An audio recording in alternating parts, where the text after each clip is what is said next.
Faoilleach, welcome to a week in the life of a Gaelic writer. Next week, important news in English. Ach an teachgunsa is ánas a Gaelic in this video show. Well, ag jerig na seachgun seo chai mi ag eich gyn tashpanag an seo an Indonesian ag an leola náisianta agus sé the international style of Muriel Spark a títal a ha an tashpanag seo kuch gynna sanasan the hon. Agus a hai an aski, agus hai a rui gynna treslagig gynna chéchings, mar sin ha tor unia hast, ma ha sin son eich gyn agus a stiacha chayatedd.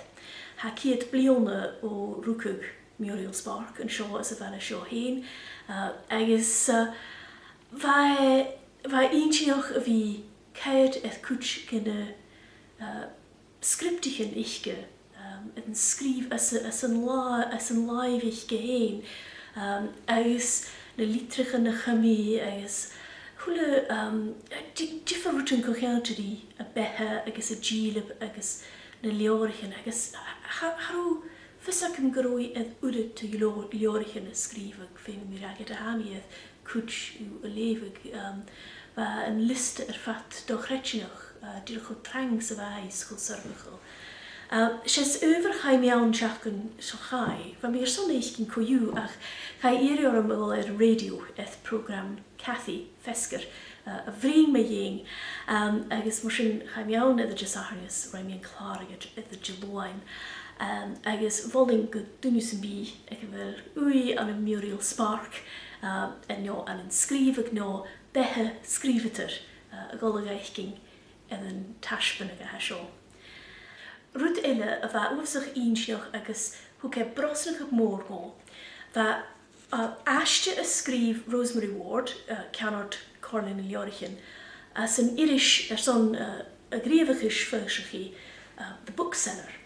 Agus sio dyd o crimac amachas, hwti as na 3 blionach yn y galaf, ha Corlin y Liorichen yn prif bwyn son litrachs na Gaelic, edd arstach ag luach ceir diog as a chiad, a chlárig, as a nára de leorichin a chai reich as a bhú an a glasú agus loine.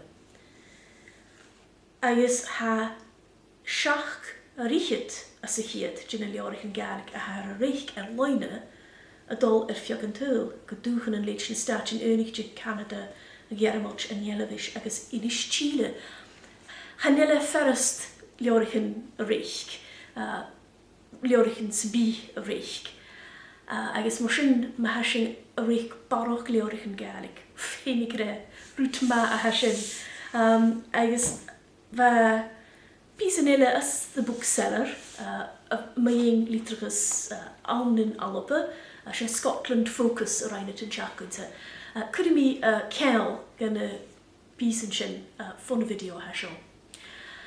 Va mi gianu rút big lessig proficiente, rai mi cursa le ruari machgelehen, ha ruari solrichtje ha go jolach eth grammar is litrigus agus grasen kainch, agus ha meer een cursa ag a jianu runneshaw, cursa son cursa grammar agus cursa son dunia ha dolle skrivig as a Gaelic, a kaiet geminatjoch na dúliatas na hagéri, na céiste na hagéri, agus mar a ha fysig Jessica sa bi an canan sa bi. Get a ha real channel, ha amanan fad a vele frickeroch na real channel vrisig, agus gosa ma Jessica, se vutava a ha faniergo an goni a vi gleag gu an úter heen. Ach, ha mi cwjach gyr, chan mi ar son merach ag siwchog, agus mor sin ha cor ag rhi hwmol etter Jessica agus úter eth cwtch gyda pwyngyna ha sio, agus am rwt as dwlia gozo se ywnsgwg raimi edd y Gaelic.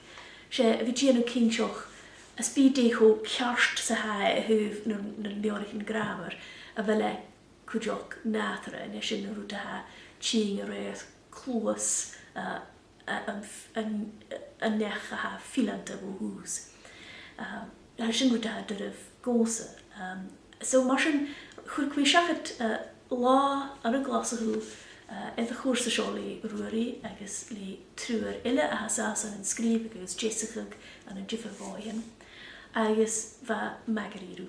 Oper chrwai, oper sporsel agos ha rwtbig oper ac yma rienw has the stay live or son mar fesig edd jay ywnsich mi ar y chwrsa.